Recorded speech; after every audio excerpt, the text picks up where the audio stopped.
Hi everyone, I am Robin Brenner and I'm a reference librarian at the Brookline Public Library, and tonight we collaborated with Brookline Interactive Group, and I thank them for allowing us to come over here and host it here so we could film it, to discuss 50 Shades of Grey and the phenomenon that it has become, all of the media discussions around it.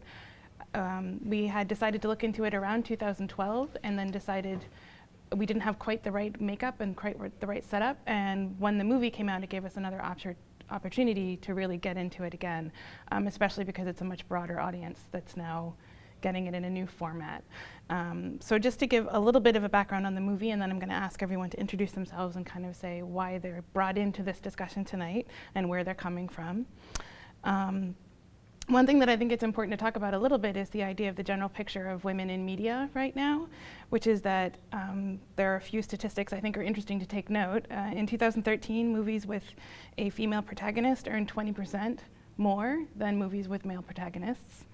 And in 2014, of course, The Hunger Games: Mockingjay was the top box office of the entire year against Guardians of the Galaxy, for example. So female-led movies and female creations are really becoming something of a force, and many of us would probably say high time, but it's nice to see that happening. And then you have 50 Shades of Grey, which is a really interesting and, as we will discuss, problematic sort of example of all of that. So 50 Shades of Grey sold well over 100 million copies at this point, 45 million in the US, that's just as books. And for comparison's sake, Twilight sold 120 million, so it's about the same as that. Harry Potter is far away from that at 450 million, so it's still got a while to go to get quite that. 50 Shades also sold 6 times more in ebook form than in print, which I think is an interesting thing to note. Then of course when the movie came out, it's the #1 movie ever directed by a woman, and it is the #4 top release for R-rated films.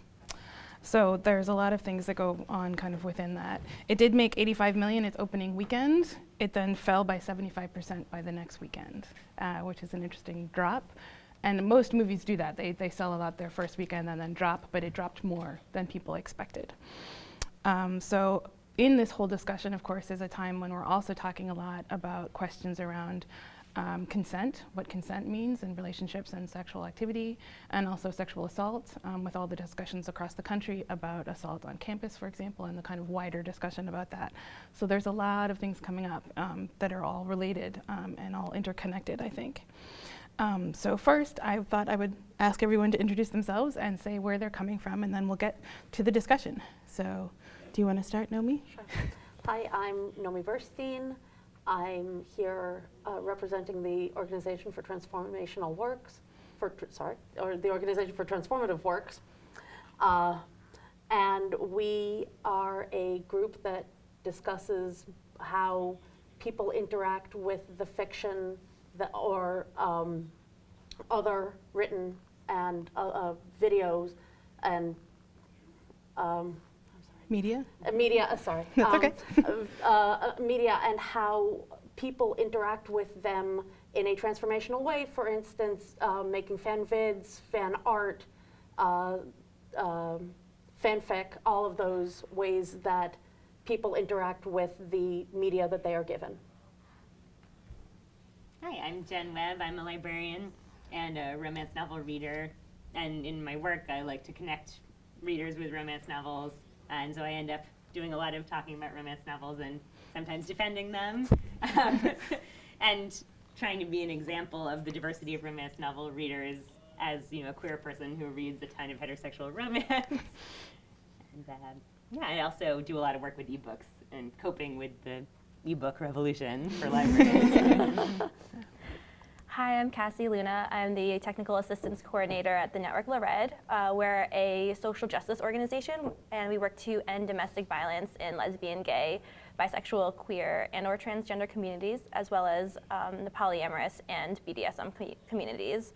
And so the reason I'm here is to kind of bring the perspective of abuse and a lot of the myths that have been in the narrative around 50 Shades of Grey and connecting SM and abuse. And so I think I'm here to kind of hopefully shed some light on that. Mm-hmm. I'm Cecilia Tan, and I'm an erotica writer, science fiction writer, and now romance writer, because that's where all those things have converged.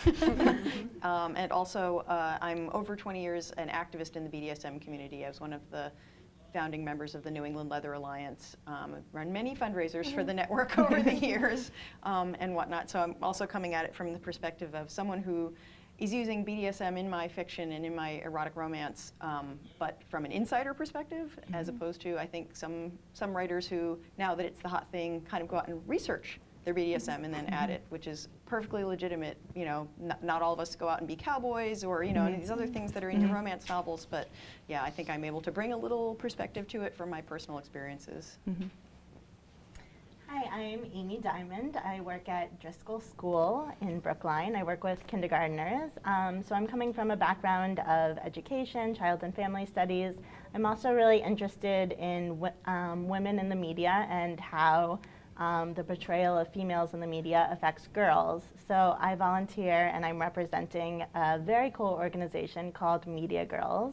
And MEDIAGIRLS is a nonprofit organization, and we work with middle school girls to help them deconstruct the media and try to make sense of all of the confusing messages that surround their lives. And then one of the really cool parts of MEDIAGIRLS is that the girls get to create their own empowering content, and that's then published on our blog. So I'm representing MEDIAGIRLS, and then obviously myself as a young woman in my 20s, and of course as a book lover. All right, great. So I think I'll just start with a very basic question of why do we think 50 Shades of Grey became the phenomenon that it did, and why did that happen now? And I did want to ask Nomi if you don't mind talking a little bit about the origins of it as fan fiction, or I mean, I can give that, but also just the idea that fan fiction is a place that is without gatekeepers, and to a certain extent, and allows for more things to come up than perhaps might be through traditional publishing. Sure. One of the great things about fan fiction, one of the great things and the bad things about the fan fiction community is you can't really describe it as a fan fiction community. It is all of these tiny little groups that sort of band together under one umbrella, but not every fandom is the same, and not every fan writer is the same, and not everybody who approaches a piece of media approaches it in the same way. The vidders see things different. The people who make fan videos, also known as vidders, they approach it differently from how I, as a fan writer, might approach it. And we kind of self-police, which again is good and bad. So there is no gatekeeper, but that means you get a lot of really bad fiction. But it also means that if you're a 13-year-old girl and you have feelings and you want to express them, there is nobody who is going to say your feelings are not valid and you are not allowed to express them. Yep. And that provides a freedom for people who do not fit the mainstream and people who do not want the same things that all of their peers want, but they're not feeling comfortable to say it to their peers. The most fascinating thing to me, though, about not just 50 Shades, but about Twilight fanfic in particular, is that 50 Shades is not even the only example, or even the best example of one of these, we made him not a vampire, but they're still in this, he's this, you know, sort of overbearing, whatever, you know, sort of character, and she's this kind of meek character, you know, and they sort of took that template out of the Twilight books, and there's a whole community of people who were already sort of writing that as a standard thing, and 50 Shades of Grey happens to be the one that broke through in such a huge way, but there are many, many others that have hit the New York Times bestseller list also that came from that same community of writers. Some of them hewed more closely to the characterizations of Twilight, and some of them really didn't, and which is what made it so ripe, I think, to burst out into the mainstream. And I think there was an odd convergence of elements coming all at once. You have the growth of internet fandom with people having, if you have a blog and a keyboard, you can be a writer and you can do it anywhere you want. You don't have to do it in zines or on the or on Usenet or on mailing lists. These are all signs that I am a fan over the age of 25. Also, there are sort of allowances for what we think of as AUs, as alternate universe stories. Right. You can take your favorite characters and make them baristas at a coffee shop. You can make them ice skaters, ice skater and a coach. You have an opportunity to explore the dynamics without hewing as closely to what is written in the book.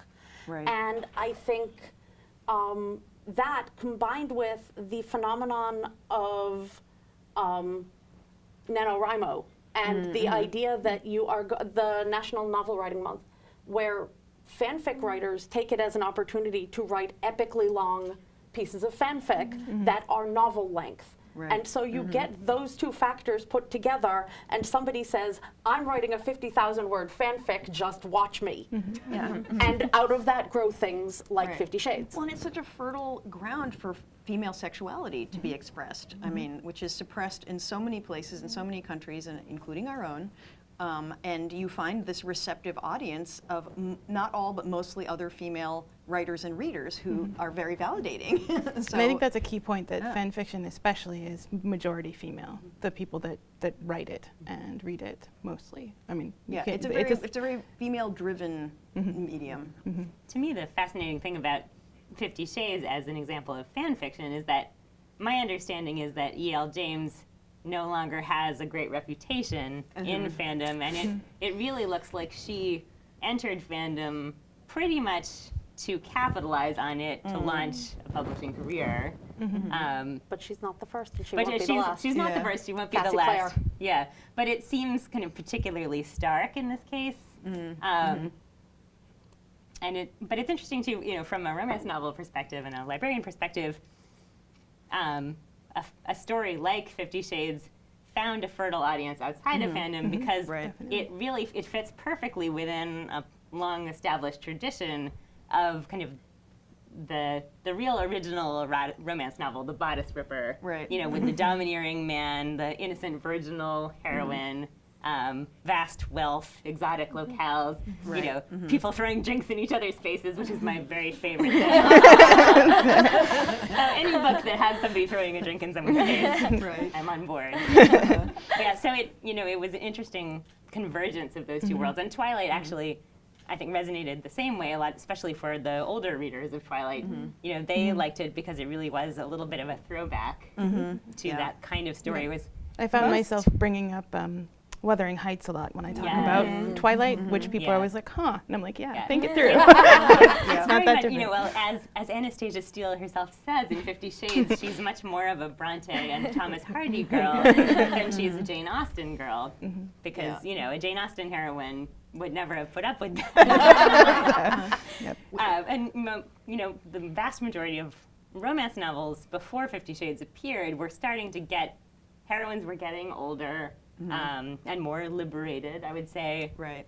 You know, a lot of single mom stories, you know, the sort of classic, like, small town single mom finds love. And, you know, this was, and they really were, you know, 50 Shades just kind of came out of nowhere, and suddenly we were back in the world of, Right. you know, in the world of the 1980s The romance. ingenue heroine who, has never had an orgasm yet. Yeah, you she's know. never had a sexual thought, basically. Right. But it's interesting too that this story has appeared forever and is targeted to extremely young audiences, like for the example of Beauty and the Beast, the same like I'm dangerous, stay away from me, and you can change the dangerous man type of story. Sure. And then you have Twilight, and then you have 50 Shades. So this story has been around forever and has been marketed to very different audiences, but always seems to be successful. It's very true. Well, people like that idea that, you know, somehow love will heal all wounds, but where it gets problematic from the BDSM community perspective is like the old bodice rippers are great. I mean, you know, but they're so clearly taking place in a fantasy world where, you know, sheiks could, you know, kidnap women out of, I don't know, whatever.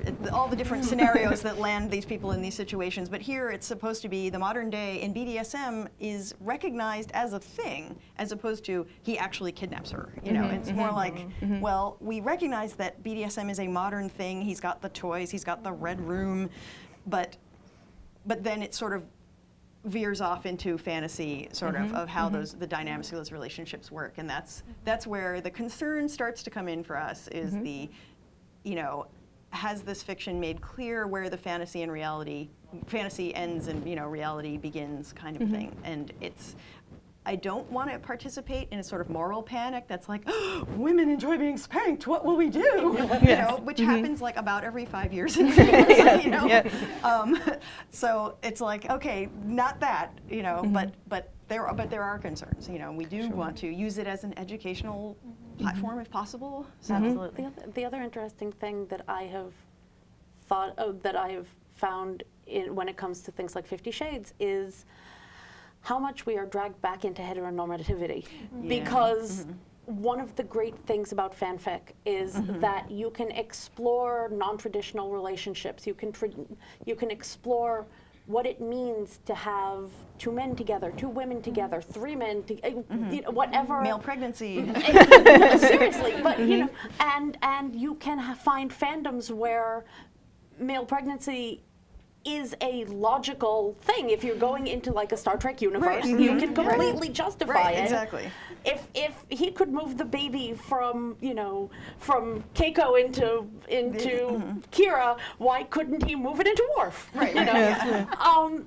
So the fact that fanfic has spent so much time exploring these areas that people were uncomfortable in, but fanfic sort of brought them into sort of normalcy. To have have this be such a public face of fan fiction and be so heteronormative. And not only so heteronormative, but so 1950s, the man is in charge and the woman is, you know, if that had even been gender flipped, if it had been the woman who was the dominant one, I would have less trouble with it than I have with this. Yeah. I'm curious to know from the folks who are more directly involved with real life BDSM, what do you think the effect of 50 Shades has been? I can speak from the perspective of, as a domestic violence organization, a lot of the narrative right now is that there's abuse happening, but that it's connected to the SM, that SM is inherently abusive. And at the Network Lorette, we believe that that's not the case, that SM is consensual. And our issue, I think, is not that the SM, there's anything wrong with SM, it's that everything else around it in the story is are red flags for abuse. And so trying to take the narrative away from SM is wrong, SM is abusive, and people, you know, who have experienced trauma are going to abuse other people through SM is a myth, and that's something that we've been trying to bring into this conversation. The cool thing, I mean, the one really big positive effect we've seen is that lots of people came out of the closet about it. I mean, it sort of, so many people are reading that book. You saw it on people's desks and people reading it on the train, and just, you know, and it became, you know, news stories, the front page of the New York Times, that people were suddenly allowed to talk about it. It was like the first time people had a way to talk about kink or to talk about BDSM that was not charged or secretive in any way because it was so out in the open. And I'm the founder of an event in New England called the Fetish Fair Flea Market, which draws a couple thousand people. It's a shopping event that also has like classes and education and performances and, you know, whatnot like that. And the winter one just happened in Warwick, and the summer one will be here in Massachusetts, like a one-day expo kind of a thing. And we just had a ton of people come in and be like, I read this book and now I want to know more. And that was the best thing ever, because they're So like, that turned out to be a positive thing. Like, I know this can't be it. There must be more. Yeah, You know, yeah, and we're like, yeah. yes, there's more. And that's a good chance for education too. Yeah, to be, yeah. you know, And just the fact that there were people, literally, you know, 75-year-old man came up to my I sell books at the thing, you know, and he came in, he had like a dog-eared copy in his pocket, and he walked away with like a large stack, but he said, this is the first time I felt it was okay for me to come to this event, because now I feel like everyone knows, like, you know, like it's okay to let it all hang out now. And I was like, great, welcome, come in. There's definitely that discussion around the idea that the cover of the books look nothing like romance novels, and make it very allowable to have it on your desk, to read it on the train. And of course, ebooks, that is a huge reason that people also could read it very easily. But I think it's also true that it allowed people, as you say, to kind of start the conversation. You know, if you have a book to bring up and say, you know, what do you think about this? You're not just bringing it up randomly in And conversation. There was kind of a There's critical mass about exactly. it too. That knowing that everyone else was reading it made it okay. Like that gave all of society somehow permission to talk about it. And that's been the best thing. And there have been a huge number of articles. That's what I've been fascinated to watch, is all these very mainstream outlets kind of getting very deep into the discussion, and some not so deep, but you know, it's still, it's nice to see the kind of ongoing rolling conversation that all of this is bringing up. So I know you're trying to say something, so go. I was just going to say that I feel like there's such a dichotomy in our society of everywhere you go, there's sexualized images. There was this big thing about Sports Illustrated just had a really scandalous cover, and everywhere people go, I mean, you know, our girls, our middle schoolers are talking about these images that they see. They're all around us. They're inescapable. And it's interesting that in some ways, sex surrounds us. Anytime you leave the house or turn on the television or go on any sort of media. But at the same time, sex in general, forget about BDSM, is taboo. It's something, I mean, there's still a number of public schools that do not offer sex ed to our kids. So I think everyone from teens to adults are using this, are latching onto this as a great opportunity to finally be able to talk about such an important topic. I will give Twilight credit for actually having a series where they also get there. You know, that's a series where eventually there is sex in the teen sphere. So it was a way to start that conversation there. And Bella in Twilight wants sex, which is a fairly revolutionary thing to have happen in a book. I think that's why, you know, despite the fact that 50 Shades often reads like my old rape crisis hotline manual for how to tell if you're in an abusive relationship, that on the other hand, you know, at least on the other hand, all the sex scenes in 50 Shades are from her point of view, which is really not the norm for romance novels, which is peculiar. But yeah, you know, women's bodies are on display everywhere, and yet we're still not able to talk about women's sexuality, really. Like, but I did actually go and see the movie of 50 Shades because I believe in being prepared. And what really jumped out at me was that you see Dakota Johnson pretty much entirely naked, you know, throughout most of the film, and you only ever see the male actor from the waist up. You know, all you ever see is bare chest. And it seemed so unfair for one thing, like so out of balance.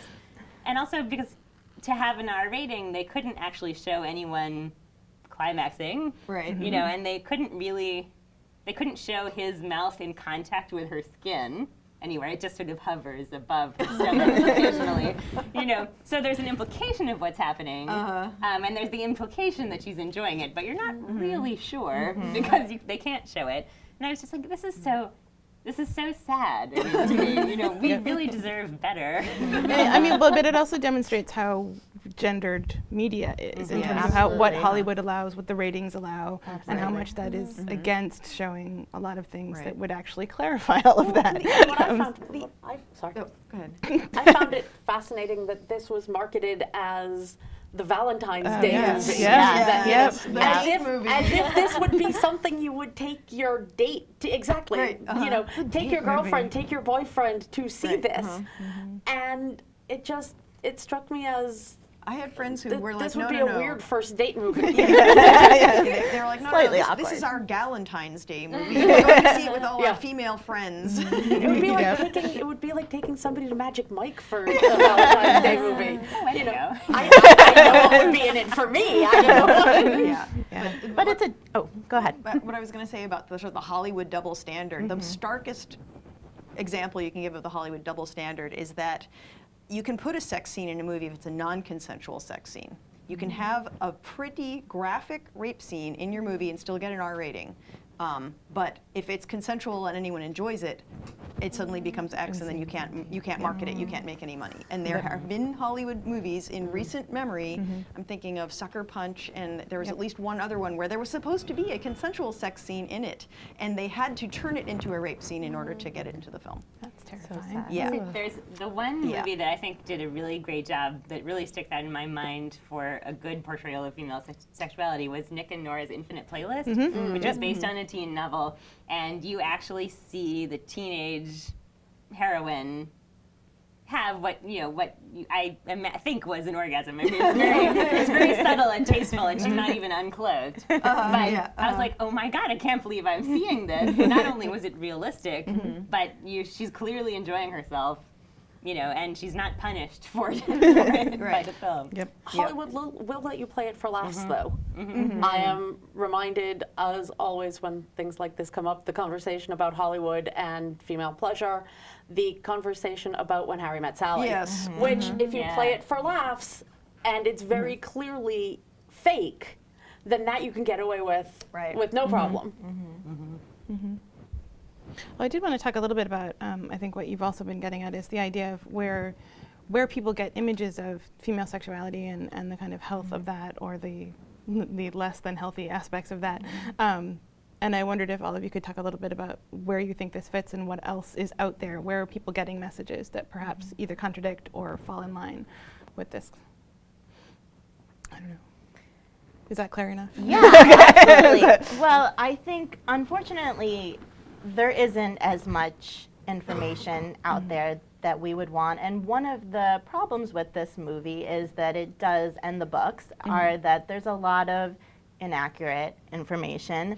And it is glorifying violence in terms, and it's a piece of the puzzle in our misogynistic culture. But I think that the really important thing, the benefits, if you will, of the movie, of the series, is that it's opening the door for these conversations. And I think the best thing as adults that we can do with kids of any age is talk to them on a developmentally appropriate level, because they will come to you with questions of some sort. You would be surprised how much and what kids pick up on.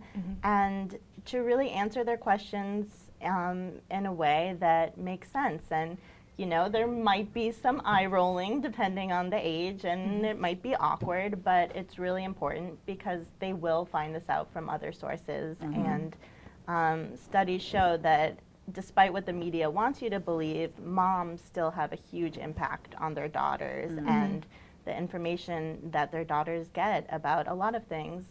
So it's really important as a parent and to be able to have open discussions with your kids. It's strange for me, as the mother of twin 5-year-olds, to want them to be worldly, but to shield them from things that they are still way too young to be seeing. And it gets hard when there are billboards plastered everywhere with images that, it's not that I don't want them to see them ever, I just want them to be able to understand them in context. Right. And 5-year-olds don't have that context yet because they don't have the worldliness yet. And so the conversation does have to start when they're young, but unfortunately the conversation starts with, don't let people touch you in ways that make you uncomfortable.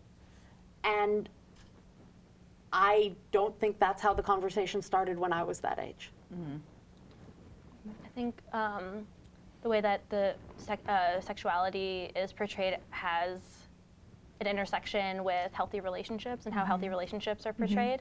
And so for me, when I was reading the book to prepare, what jumped out at me wasn't the sex scenes, but how the relationship and the control in the relationship outside of the sex scenes were romanticized. Like Anna mentioned many, many times that Christian is a stalker and that he shows up without knowing her address and just buys her a plane or upgrades her plane ticket and then buys the seat next to hers. Like those things aren't romantic. They're actually like literally stalking behaviors.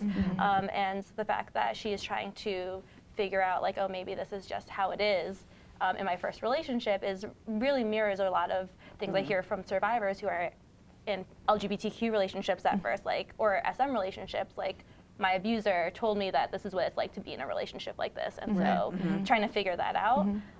In addition to that, I saw an interview with Dakota Johnson recently talking about how people are criticizing this movie around the abuse, and that actually Anastasia is a really strong woman and that she's not weak and she's trying to explore her sexuality. And I think that's a really dangerous myth that's being portrayed, that survivors of abuse are not strong, and that survivors have to fit a certain way, and that you can't be somebody who is exploring their sexuality and also abused at the same time. And that, so I think that's like a really dangerous thing that's happening in conversation right now.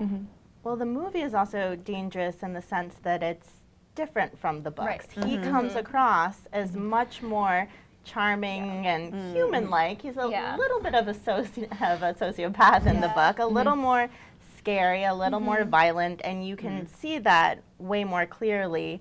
I don't know if it was the casting choice or the details they chose to include. I think it was a number of things, but a lot of articles that I've read have talked about how the movie is scary because it seems very much like a real romance, especially when they're like the Beyonce music playing, and you know you have the setting and the beautiful actors and actresses, and it's very easy to get pulled into it, and especially if you have no knowledge of the book and you're just being spoon-fed this tale, and then you get to the last scene and you're like, wait a minute. That's interesting because I actually found the movie more disturbing. I did not find the books that disturbing while reading them, despite recognizing all the things that are wrong, just because I read so many romances and maybe my standards are completely skewed. But you know, so much of this was familiar to me, and as a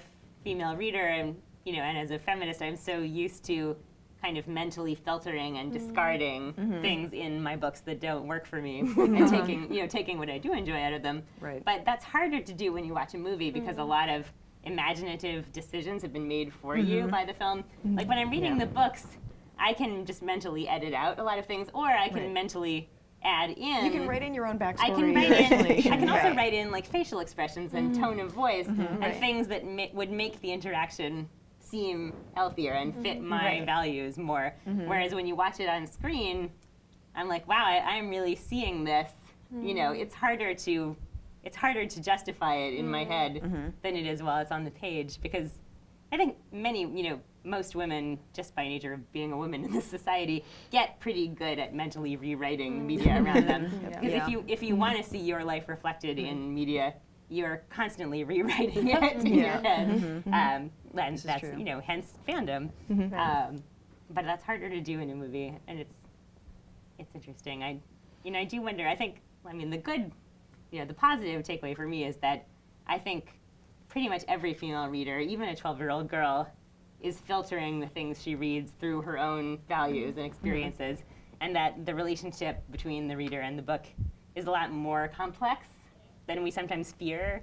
I think it's not simply a matter of this story being imprinted on impressionable brains. I think even a very young girl is responding to it in some way. But she'll respond even better to it and even more healthily if her parents and educators have prepared her to be critical.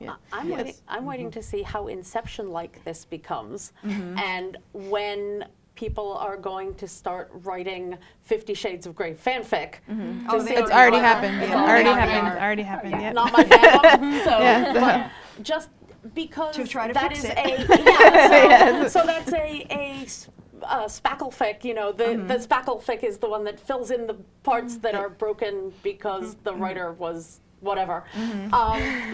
And so now you have a fan fiction of a novel based on a fan fiction of a novel, and you are so deeply embedded in the fan culture and don't even know it. There's probably a huge number of 12 and 13-year-old girls, 15-year-old girls, whoever, 15-year-old boys, who are coming to this movie, watching it, interacting with it, not realizing necessarily that it's based on Twilight fan fiction, and not realizing that there are already 2 levels of interpretation that have gone on before you even saw anything on the screen, plus the interpretations that the director made and all of that goes into making the movie. And so it becomes so tangled and enmeshed that finding the original roots of the story are almost gone. For me, it still comes back to just, I think people do understand that the movie is not a documentary, that it is a fantasy in its way. And, you know, if you're a young submissive woman who is using it as fantasy fodder, that's what it's for. That is, in fact, what the movie is for and the book are for. They are to stimulate those deep longings that you have. But yeah, the main thing is when you go out into the real world to look for somebody to meet your needs, the main thing is don't go with a stalker. And that's the message that the BDSM community is trying to say is you don't have to just go with a pushy asshole. That is not what a dom is, in fact. You know, if you want, there are plenty of dominants and sadists out there who are, you know, who are extremely responsible people who are looking out for your best well-being, you know, so forth and so on. And you have to go out and find them, though. Yeah, don't. And I was saying earlier, just before the panel really started, but I come from this perspective of teenagers who love Twilight was kind of the original part of this that I came in through. And they very clearly, I could watch them, you know, when they first started reading Twilight as the very young end of teen, they did kind of buy what it was selling. And they liked the romance aspect. They liked the kind of swooniness. It is very Wuthering Heights. There's lots of, you know, brooding. So that worked. And then, but I saw them very, very quickly becoming very critical as soon as like they hit the second book, when they started to really talk about it with their friends. And this was not me intruding on their conversations. This is them talking to each other. And they would get very aware very quickly that there were things they liked and things they didn't. And they do exactly what you're talking about. They would discard the things they didn't like. And they would acknowledge, you know, it's the internet speak of your favorite thing is problematic. They figured that out. They would just be like, okay, yeah, this part is okay, but this part is creepy. And they knew that it wasn't real. I mean, they really, none of them took it as somehow this is my map for, you know, the future relationship I'm looking for. I think the hard part comes when, you know, this is one example of this, and then there's an overwhelming source of media that will just wave over you. And that's what we were talking about earlier. You get these kind of, you know, all these different messages and all these different media, and there aren't enough examples of the other side. And I think that's the trickiest part. And I think that it's very easy for these messages to get internalized, even if the girls know. I mean, you know, girls are smart, children are smart in general, and they know this is fantasy. But there's a big but that when a message plays over and over and over again, it's very easy for it to become internalized. So even if you think, I know this, you might not. And I think one of the really interesting things when we talk to middle schoolers is when Michelle, the founder of MEDIAGIRLS, and I start talking to the girls about it, and they see that, wait, okay, there's something wrong with this, and that's okay to say that there's something wrong about this. They seem a little bit relieved. Because there are images and messages that we receive over and over again, and there's a big focus for girls on their physical appearance, on being valued only by men, only by what you can bring based on your sexuality and based on your appearance. So I think it's really important to talk about deeper messages and talk about who you are as a person, and not just based on your looks and based on artificial things. And there's the sense that, you know, there's the sense as, you know, kind of sex permeates pop culture more and more that it's really uncool to, you know, it's really uncool to express any reservations about being exposed to sex or about, you know, about nudity or, you know, about kind of valuing being sexy and calling everything sexy, you know, and you'll get girls insisting that, you know, they're dressing this way because they want to, not, you know, like,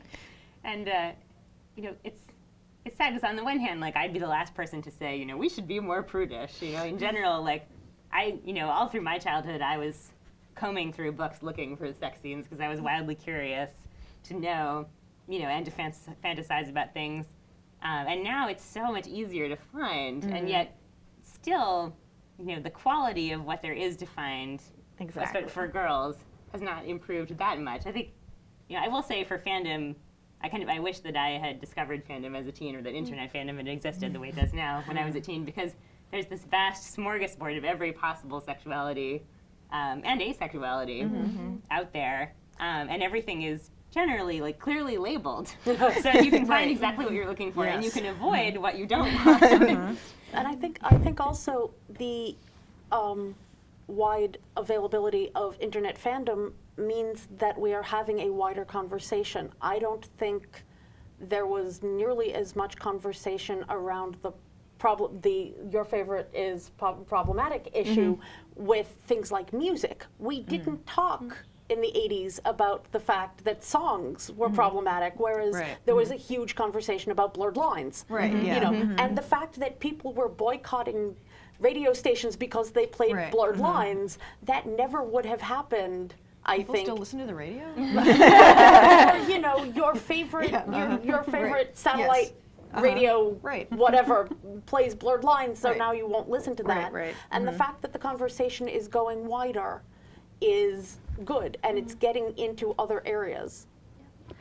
I think it's interesting, the conversation around how it is reaching way more people, how that relates to the fantasy piece, and how in 50 Shades of Grey there is that aspect that you're mentioning with the kind of fantasy reality type of thing, where I feel like what kind of makes me concerned is that there are kernels of truth in 50 Shades that, and my fear is that people might then use this as a reference, because like if we can't openly, if this is the thing that brings kink, you know, to the mainstream, that shows me that we're not able to talk about our kinks without shame. And so what my concern is that people will use this as the model for how to do that, whereas you can have a healthy relationship with that, and with SM.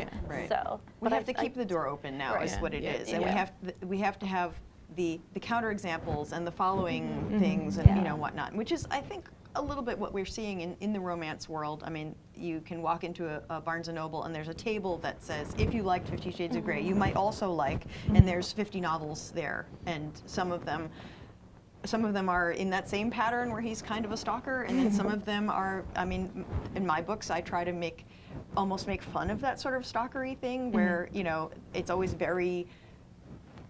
I'm always very conscious of the lines of consent, and a lot of it, if I have like an older male dom and a younger, you know, female submissive who's not, he's actually teaching her about the lines of consent, and that negotiation is in fact really sexy, and you know, the interesting way that you start having sex with your mind before you start having the actual scene, before any actual ropes come out, before any actual whips, chains, you know, it's going on in Well, here. I think the interesting thing about the book, when I started noticing that, is that sense of there are a lot of things dropped in there to kind of nod to the kind of aspects that people know, but it's also really poorly actually done. Like the actions don't match the kind of idea of consent, the idea of communication, the idea of just, you know, all of that needs to be there if you're going to do this, and it's not there in the books, and that's the part I found most disturbing myself when I read it. He mentions like, this is the contract, I want this to be safe words, consensual. and, She you know, never all signs this- it. Signs it. And every time that she brings up some kind of negotiation to like counteract, he has sex with her, and then like ends the conversation and gets her drunk and gets her drunk. at one point, uses which I was like, Wait a minute. Yeah, exactly. so like, while there's this conversation around, we have to negotiate and this has to be consensual, I'm actually not going to let you do any of those things. So But in some ways, it's bringing the kink community into the same sorts of conversations that other minority communities have been having for years. And it opens the door for these clarification conversations. And just to take it into a completely different world, but that has the same problems, I'm an Orthodox Jew. People watch television and they see Hollywood's idea of Hasidim, which have nothing to do with my life. And I have to walk back the conversation of, no, this is not true. This is not a true reflection of my life. What you see in, you know, what you saw in the television show The Nanny, where they interact with Hasidim, that is not my life. And that it opens the conversation, and it gives sort of a baseline of this is what you believe, and no, this is why it is wrong. And so in some ways 50 Shades and the like open the same conversation for the kink community that other minority communities have had other vehicles to open up the conversation. Pop culture gets everything wrong. I mean, Absolutely. Pop culture gets Boston wrong. That's sort of part of, that's part of what makes it palatable is Right. that all the complications have been taken out, right? And it's made this. It's delivered to you like a McDonald's hamburger, right? You know, but you know that at home you could make it so much better. I think that is the big shift from books to movies too, is that people do forget that the book audience is pretty significant, especially for this book. The movie audience is huge, like exponentially larger, and I think that's always the trick and the harder thing to deal with, because we, even I know Jen and I can relate when the book became really, started top selling, you did have an enormous number of people just walking up to the desk and being like, "Can you preserve this for me? What's it about anyway?" and you just be like, how much do I say? I had so many uncomfortable conversations with, I'll say little old ladies. I mean no offense to little old ladies because I love them and they're my primary audience at the library. But, and I was never really sure when they would come up if they knew already what it was about or not. And like, how much should I say? Yep. Should I try to dissuade them from reading it? I don't want to come across being judgmental, but I'm not sure that this is what you're looking for. Well, I think that's part of it is that it opens the conversation because we don't have open and honest conversations around sex where that, why not? Why can't a little lady kind of try to explore? Yeah. And that's something as librarians we feel very strongly about, never judging anybody for coming in and asking whatever they want. You're very clear about, I am never going to judge anybody for what they want to read. But at the same time, you do end up in that kind of negotiation of like, okay, how much do I bring up? What do they need to know? What do they want to tell me? How comfortable are they talking to me? That's another thing that always comes up is whether people are willing to tell you what they're looking for, and you have to intuit that sometimes. And again, modern technology is a huge assist with that because I can sit in my home and, at least here in Brookline, I can sit in my home, reserve all of the books that I want that I might not be willing to show to people. I can then request them, I can request them, I can go to the library, I can pick them off the request shelf myself and check them out myself, and therefore not have to actually show them to anybody that might embarrass me, This has been a huge thing in the book selling world. I mean, for years. I mean, a lot of people ask me that question, like, why did this book explode like this? And a conversation I had with a bookseller, a friend of mine who's run an independent bookstore for 20 years, when the book finally broke really big, he came up to me and he said, "I think I've figured out what our problem is." He said, every friend, every neighbor, every whatever, and everyone knows I run a bookstore, they all walk up to me and they say, "So, are you selling that 50 Shades of Grey book?" And I say, "Well, of course, it's the best-selling book in the English language. Of course I'm selling it." He said, and then the next word out of their mouth is, "Are you going to start selling more books like that?" And he said, and that proved to me that the American public did not know that erotic fiction was for sale already.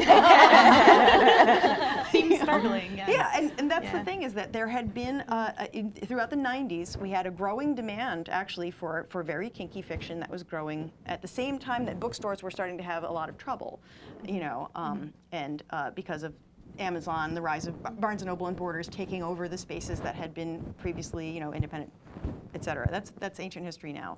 But what was starting to happen was as the chains, moved in and, so forth and so on, it's like Americans' understanding of what a bookstore was, I think, started to change and a lot of people don't realize the diversity of what is available in bookstores already.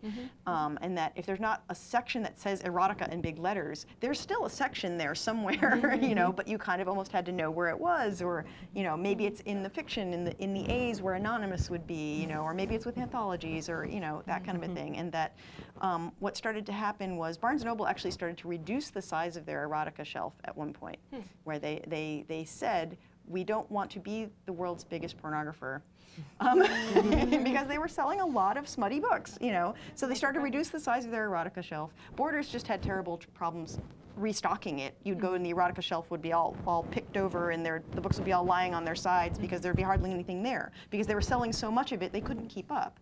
This is one of the reasons Borders went out of business. They weren't keeping up with a lot of sections, including romance. So you had rising demand. At the same time, the actual supply of erotic books available was dropping. And then it dropped so much that Blue Moon Books and Black Lace and a bunch of very successful erotica book publishers ceased publishing. And then it's only really the ebook revolution that allowed a lot of those imprints to pop back. But so it's like rising demand of the consumer kept going up while the supply went down, and eventually something had to come up and meet that demand, and that's what 50 Shades was. There was a dramatic change in the library world just in the past 4 years since 50 Shades came out. When 50 Shades came out, I was actually going back through my work email the other day, and I saw an email from 2011 of a librarian asking other librarians in our network, well, are you going to buy 50 Shades? I'm assuming you won't. We won't buy it, right? And of course, that did not last. Around the same time. Is that when it was self-published, though? No, that was when it had first come out Okay. from Sorry, just Penguin, checking. is it? Yes. That was when it was first coming to prominence. There was a controversy at the same time about library ebooks. In the library ebook catalog, there was some erotica, and at the time, the library ebook company, Overdrive, had no way to filter it out of the front page. So it would show up as, just returned or what's new. And some very explicit covers and some a very weird selection at the time. I'm not sure how it ended up there. But it was definitely a hot item. But a lot of people started to freak out, and there was some talk about, well, maybe we're not going to buy erotica at all, even, in the ebook catalog. Libraries still don't buy a lot of print erotica, and people don't so much tend to come into the library and check it out in paper form. It goes much better in ebook form because of the privacy. But luckily, a good number of librarians in our network stood firm and were like, no, we're not going to censor the ebooks. And they put pressure on Overdrive to come up with a way to hide those items from pages that had no age controls. Right. Because it was ridiculous to say, well, we just can't buy erotica because there's no way to make sure that nobody sees it except the people who want to see it. Yeah. We only have a few minutes left, so I did want to get to one of the kind of final questions of just if you have an alternate or a title you would recommend in the place of 50 Shades of Grey, or to follow up, or a resource, or something you'd like to give people at the end of this discussion. I think that'll be great, and then we'll move on to finishing up and then Q&A.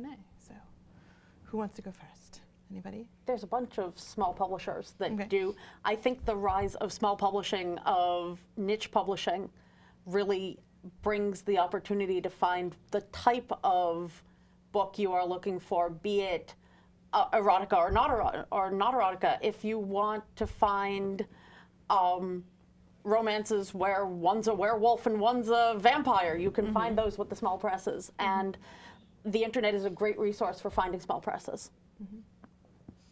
So Cecilia's books are actually next on my to-read list. I wanted to get started on them before this panel, but I ran out of time because I was mired in the deeply crazy world of Sylvia Day, the Crossfire series. I'm hooked on those books also. Yes, which I would say, is a baby step away from 50 Shades, but it still preserves that stalker hero that you may want if you're a 50 Shades fan. And I will admit I see the appeal from the fantasy perspective. And it would be a whole other hour to talk about why that kind of hero has an appeal, or why we enjoy reading about relationships we would never want to have in real life. But I think the real 50 Shades alternative so far is a series called The Boss by Abigail Barnett. Yes. Which is a pseudonym for a woman named Jenny Trout, who has a hilarious blog where she has actually recapped all of 50 Shades of Grey, just excoriating criticism of it. In fact, I feel like she goes a little too far. I feel like she's a little humorless about 50 Shades. But her actual book is fantastic. And it's very much a response to 50 Shades. It's like, here's what should have happened. Here's how he should have apologized when he crossed a boundary. Here's how they could negotiate what they're going to do together and not diminish its sexiness in any way. So I'm very happy to actually have something to recommend to people as an alternative, because when 50 Shades first appeared, there really wasn't much else to recommend that was similar enough and yet better. Well, I can offer our resources for folks who practice SM and might wonder if their relationship is abusive. And so those resources are at our website, which is tnlr.org, thenetworklored.org. And we have a bunch of different brochures, and we also do trainings, SM 101 and Is It SM or Abuse for providers that we do. So if folks are interested, they can get in contact with me. Right. my publisher would be upset if I didn't hold up my book. Excellent. This is the third in the trilogy that is, because everything has to be a trilogy. That's the other thing that 50 Shades did, is that you can't just write a standalone romance novel anymore. Everything has to be 3 books worth of relationship. But okay, fine. But yeah, Slow Surrender is the first one in the series, and I wrote it specifically as a kind of reaction, where yeah, I say, well, okay, if she's a college student, mine's going to be a grad student, and and so forth and so on. It's like there's all these things that are very clearly where what I wanted to write was the book. People think that they're reading a really kinky book when they buy 50 Shades, and then a lot of them were disappointed because it actually gets very vanilla. By the end, they're not doing any kink at all because they only did it because he, like love, with love, they didn't need it anymore or something. No, the real SM relationship, the more in love you get and the more you trust each other, the more extreme the kink gets. So my books get kinkier as they go along. That was part of the point. But I've really enjoyed The Submissive by Tara Sumi, I really liked, which also came out of sort of the Twilight books, Twilight fanfic community. Christina Lauren, I really love their books. They're doing a not kinky new adult series now. I just read Sweet Filthy Boy, and it's great, but not actually kinky. But it was so good I didn't miss it. That kind of a thing. But yeah, they have a series called.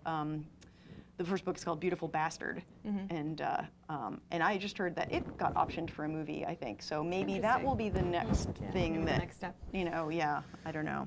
But using that trope again. So, but there's a lot out there. There really is, and go on Goodreads. There's whole forums about, like if you liked 50 Shades, what else you might like, and people making lists and recommending things to each other. So yeah, there's a lot out there.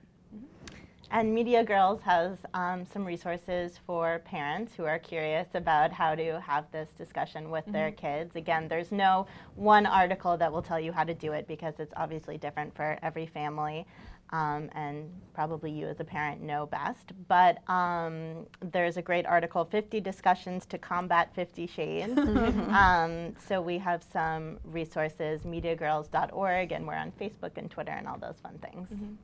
And we're going to be putting all of this on the library website. We had a listing for the program for tonight, but we're also going to, I think, put together a list of the recommendations from tonight, as well as probably some more. If you guys can send me more, we can make a nice list.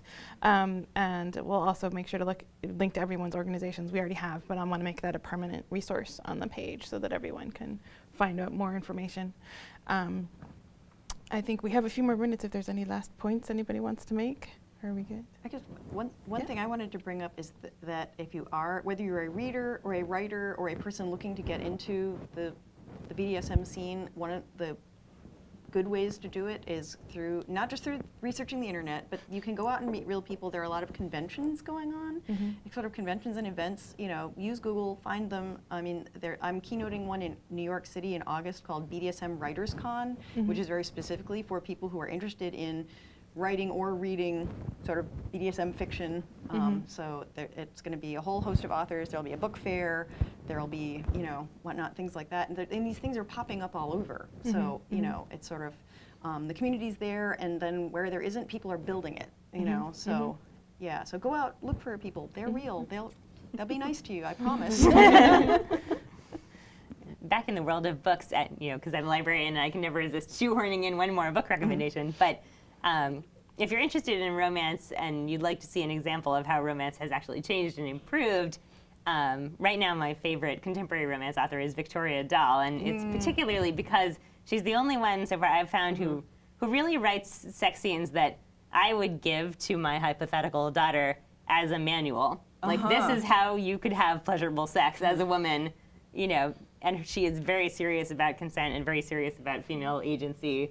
I like Victoria Dahl. I really appreciated that when I read it, because so much, even romance novel sex that's not problematic or rape-like, often it's very unrealistic. I mean, people have a great time every time. Losing your virginity is not awkward at all.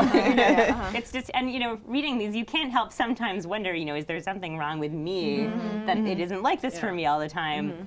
For instance, a woman never has any trouble having an orgasm in a romance novel, basically, until Victoria Dahl. At the same time, reading romance novels did teach me that sex is supposed to be fun for a woman, and that if I'm not having fun, that there's something wrong. Not right. And that it's not necessarily that something's wrong with me. Yeah. I think that Jennifer Crucy also does a good job. She's one of the few authors I've read that the characters, when they first meet, some of the sex scenes, some of the sex between the characters isn't great. And I think that's pretty shocking for a romance novel. And she's so smart. Yeah, So smart. the plots are just hilarious, and she's a great All author. right, well, I think we are ready to wrap up. But I just want to thank everyone for joining us for the panel, and thank Big again for hosting this. And I know this will be put up online on YouTube as well as broadcast, so there will be all sorts of ways you can see this again if you'd like. And just thank you once again. So, Thank you. Thank you.